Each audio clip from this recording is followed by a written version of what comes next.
Hey, what is up guys? It's Stan here back with another video. So I just got done watching the Apple keynote, September keynote event, and sure enough, the rumors were right. We didn't get any iPhones, but we did get a handful of other products. So we'll talk about that and I'll give you my opinions on them. So let's get into it.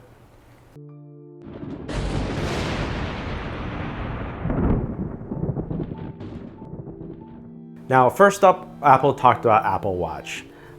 We reviewed that Watch OS7 is going to have sleep tracking and hand wash detecting, and they talked about a VO2 max measurement, which is kind of like measuring oxygen consumption during exercise. So that's all coming in Watch OS7. So the assumption is that's going to be available for the Apple Series 4, Series 5 watches as well. Now, the big news of today is the Apple Series 6 watch, which, as we expected, is going to come with a handful of new features. First and foremost is the blood oxygen monitoring. We had a handful of rumors about this a few weeks back. Indeed, it's going to be able to measure blood oxygen levels. Now, it's going to have naturally a brand new processor, the S6 processor. It's going to be a dual core processor. It's going to be 20% faster, so incrementally faster than the Series 5. And it's going to have a always-on display that's 2 times brighter than the Series 5.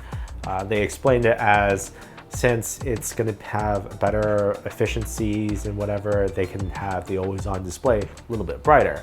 I think this is actually one of the key features of the Series 6 is the always-on display being brighter, because I do have the Series 5 watch. I do love the always-on display. Having it ever so slightly brighter is a big plus.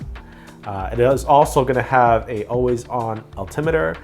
If you're going to go on hikes, you can have that display on your watch, similar to maybe something like the sound level, SPL level, or actually the decibel level, or some of the other compasses or whatever. They're going to probably have the altimeter always on available.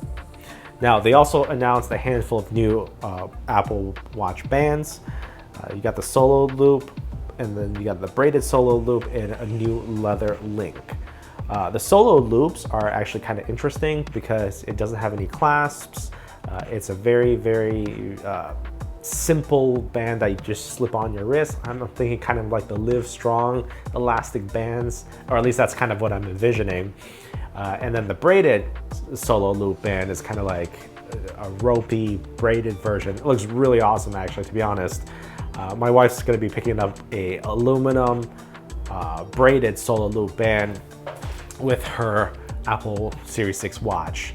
And we're going to have that in a handful of days, and we're going to take a look at that. Actually, a funny story here. When we were trying to order her Apple Watch here, we were trying to go for the red band or whatever, but apparently the product red, actually, let me back up. The Apple Watch is going to be available in a product red version and with a red braided band as well, but apparently that's not available just yet, so we couldn't purchase our Apple Watch just yet. I don't know when that's going to be available, but hopefully sometime soon. So she was looking at the aluminum with the red braided Apple solo loop. Anyway, they also announced brand new Apple Watch Series SE, which is kind of like a Frankenstein between a Series 5 and a Series 6. It's going to have the Series 5 chip, and it's going to come in GPS and cellular version, but it's going to have kind of Series 6 features in there. I think what they talked about a handful of features that it would have, but they left out a handful of other critical features such as always on. I don't think, this is still early days, but I don't think the SE is going to have always on. I don't think the SE is going to have a couple of the other features, but like stuff like fall detection or the exercising, the heart rate monitors, all those kind of stuff that's still available for the SE. So if you're looking for something that's a little bit cheaper, if you're upgrading from one of the older ones and you don't necessarily want a Series 6, you can probably settle for the SE, and that's kind of what it's for. Next up, they talked about the family setup for Apple Watches. This feature is basically helping parents set up Apple Watches for their grandparents or for their kids who may not own iPhones or who don't have a phone to tie their watches down to. This is kind of like you setting it up for them and being able to control it for them. And it also has additional features such as geofencing, or you get an alert when your kid leaves the school, or some other types of, I guess, parental controls. Next up, Apple talked about a bunch of new subscription services. So first up, you've got Fitness Plus, which is a subscription service for exercising, kind of like a personal trainer or online training classes that have very, very tight integration with your Apple Watch.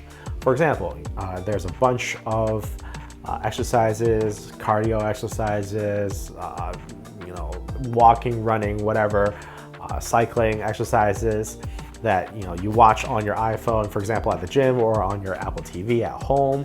And it connects to your Apple Watch so that you can see your heart rate, your progress, and supposedly it would know when you're cheating, because you can see that it can see that you're not moving anymore. This is going to be kind of interesting because there's a lot of exercising services out there, but nothing that tightly integrated with the Apple Watch. And especially if this is Apple's own service, that they're going to be doing all sorts of new and unique things with this kind of integration. So the subscription plan is for $9.99 a month, and it's for the entire family. Or I think there's like a $70 for the whole year's kind of subscription. So they plan on rolling it out in 2020 towards the end of the year, and it's for a handful of select countries, of course, the US being one of them. Next, they talked about the Apple One service, which is a bundling of Apple services so that you pay one rate for all these different services. They got 3 different plans. You got an individual plan, a family plan, and a premier plan. And so the individual plan is for about $15 a month, and you get the Apple Music service, TV, arcade, and 50 gigs of iCloud Drive capacity. And that's just for one person. For the family plan, you get $20 for music, TV, arcade, and 200 gigs of iCloud storage, and that can be shared among 5 people. And then the premier level is $30 per month for music, TV, 2 terabytes of iCloud storage, and you also get news and fitness. So $30 might seem like a lot of money, but then if you're already subscribed to some of those services, that's where it can start making sense. For example, right now, I have in my family, I've got 4 people subscribed in my family plan, and we currently have a Apple Music plan for $15 a month already, and I already paid 2 terabytes worth of iCloud data for about $10 a month. So I'm already spending $25 a month. For $5 more with the Apple One plan, I'm gonna get news, Fitness Plus, and arcade. Not that I'm gonna be playing arcade much, but I could see a little bit of value out of Apple News and Fitness Plus for just a marginally more amount, and especially when everyone has the access to it, that's kind of where it starts to make sense. Lastly, they talked about the iPads. We got 2 different iPads this time around. We got the iPad, just vanilla iPad, and then the iPad Air. So for the regular iPad, it's a 10.2-inch display with Apple Pencil support with an A12 chip, and it's basically the same form factor as before with the physical home button.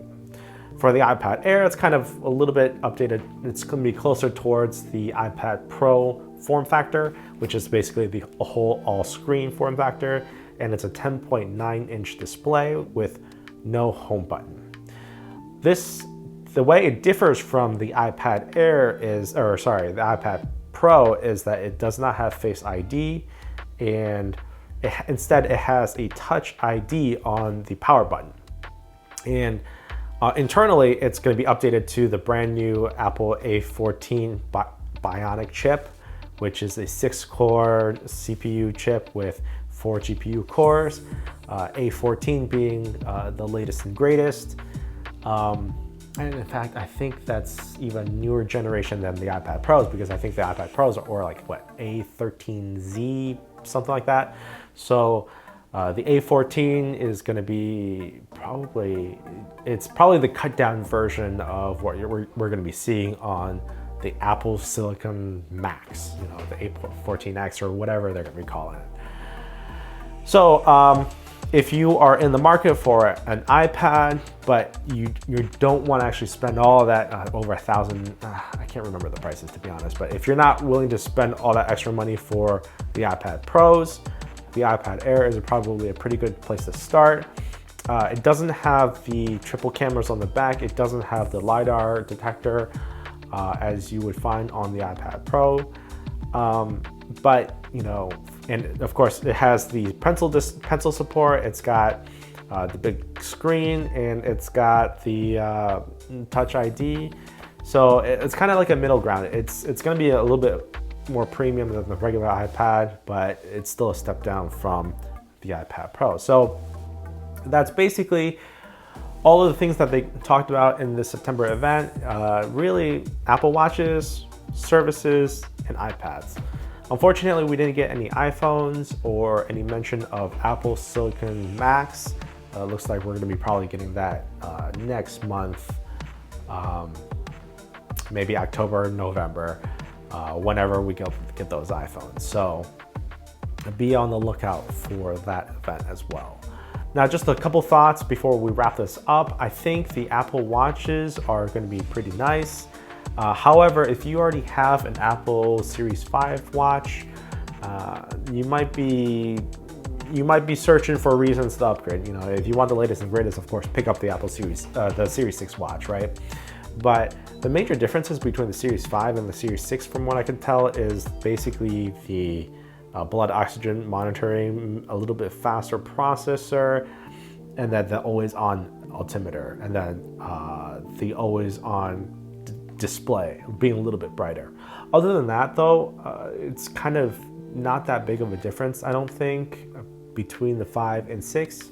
If you're coming from a 4, I think it's a pretty good upgrade path to the 6, but there's also important to note that the Series 6 does not seem to have these ceramic Apple Watches anymore. I think the only Apple editions, or I don't even know if they're calling it Apple Watch editions anymore, but you have the different colors of aluminum, you got the stainless steel, and then you've got 2 colors of titanium watches. The ceramic, I think they did away with, unfortunately. I don't know if it's permanent or if we're gonna get it back for the Series 7, but it looks like if you want a ceramic Apple Watch, you gotta settle for a Series 5 or a used Series 5. So anyway, that's basically it. I think I'll just wrap it up there. If you have any questions or comments, you can always list them off down below. And if you found this useful or interesting, hit that like button. That'd be great. Anyway, I'll catch you guys in the next one.